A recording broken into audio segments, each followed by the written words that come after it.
Hey folks, how you doing? Just thought I'd do a quick update. Haven't done anything in the last couple of weeks, but then you probably guessed because not an awful lot has happened.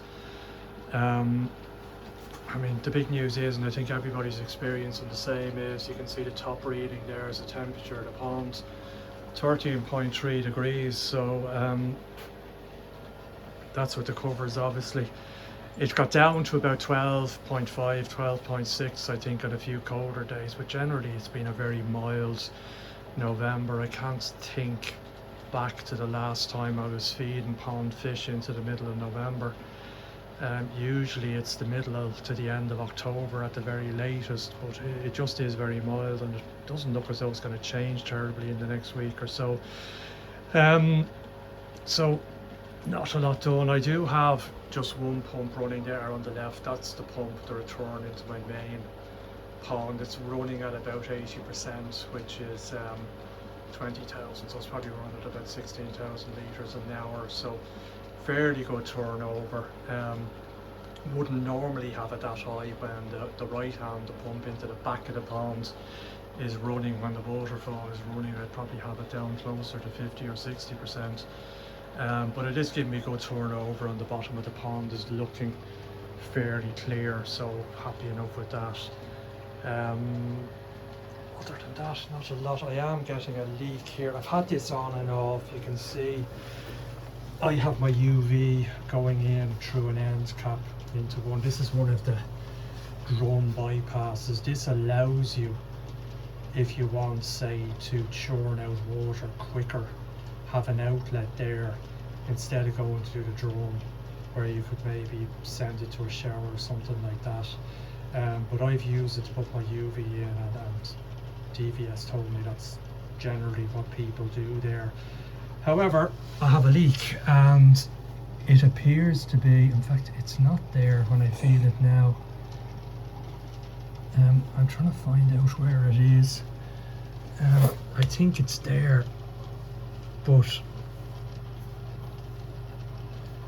it's certainly not on the housing, and I don't think it's the actual end cap itself. I may give that a little tighten.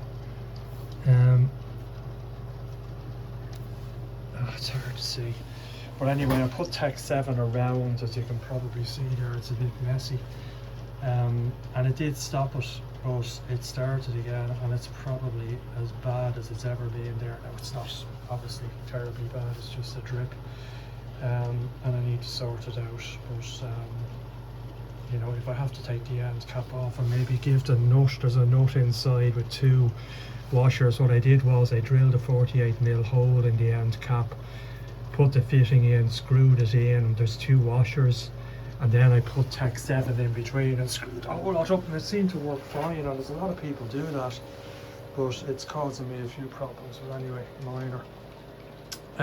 In the pond itself, I go out and have a look now. The only thing I've done, I mean, by the way, my nitrite is now 0, believe it or not, during the week.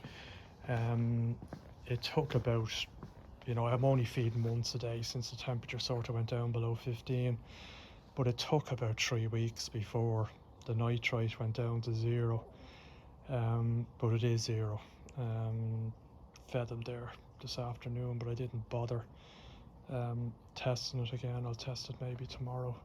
What I did was remember, I ordered another couple of lengths of 2x3, so I put extra lats here. So before I only had the one in the center, I've put 2 on either side again, right along the bottom. I already had the top done, but I didn't have enough 2x3 for the rest.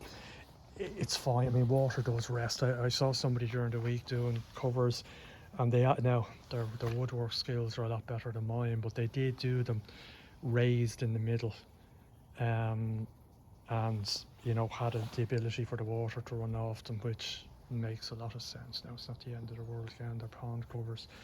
But what I'm more worried about is snow. Water I'm not worried about, but if I do at some stage get heavy snow, I was thinking that span that I had originally from the edge to centre is just a little bit too much. There might be a risk of a crack.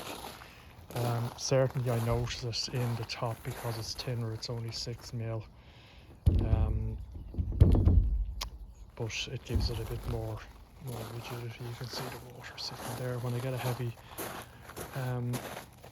showers of rain, there is a fair bit of water, but with the bottom ones, well, the two front ones, I can just lift them up and let it run off here.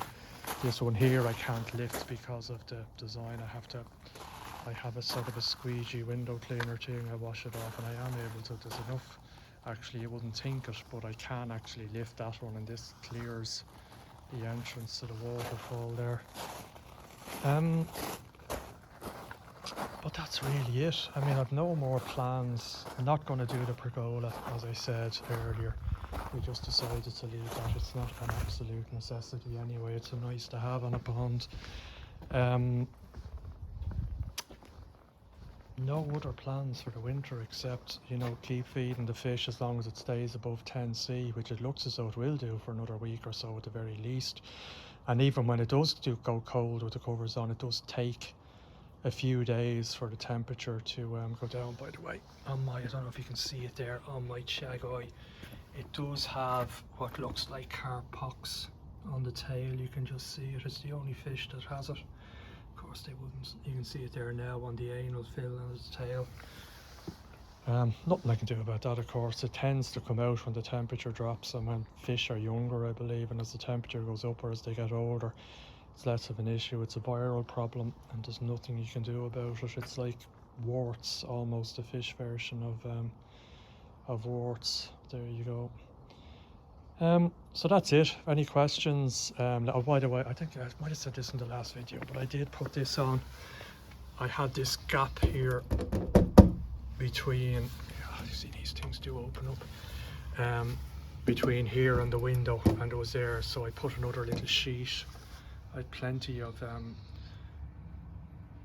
polycarbonate left over, so I just cut a piece there and screwed it in, and it sits nicely right up to the glass. It stops the draft getting in. And I do have my stone here, my piece of tile, and I'll probably cut a piece of mat or something, and that will go in here again. Not a huge gap there. Just sits in there above my skimmer, and so it closes that off. There's the other bits I said, you know, just keep an eye on the fish and the temperature, and I'll let you know. I'll probably put something up every 2 weeks. It'll be interesting to see where the temperature goes as it does get very cold. As I say, last year I know for a fact, measuring around the window when it got very cold, and I mean, you know, minus overnight and sort of struggling to get above 1 during the day. The pond temperature, the lowest I read was 2 degrees, which is a bit concerning. So hopefully I manage to keep it, you know.